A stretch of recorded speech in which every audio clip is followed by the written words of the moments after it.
The subject of this video is managing users and groups in the Entra admin console. Now, depending on your license, some of the functionality you see here won't be available. So I'm going to keep this video focused just on users and groups, since that's where you'll be most of the time. So you can create a user. You'd enter their name and a password. You can view user information.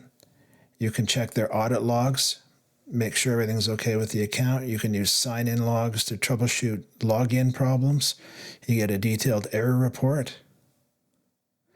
You can look at assigned roles, so you can see that carries a global reader.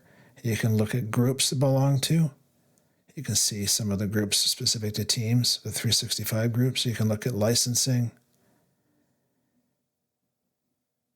and authentication methods, if you ever need to reset MFA, reset passwords. From a group perspective, you can create a new group. You can specify whether it's a security group or 365.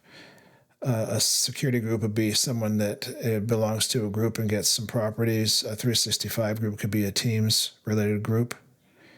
You can look at the members of a group. You can look at the owners, group memberships.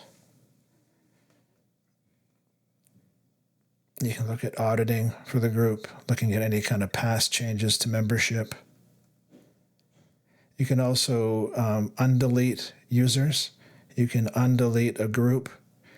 You see the group there, you just select that. You can delete it permanently or restore it.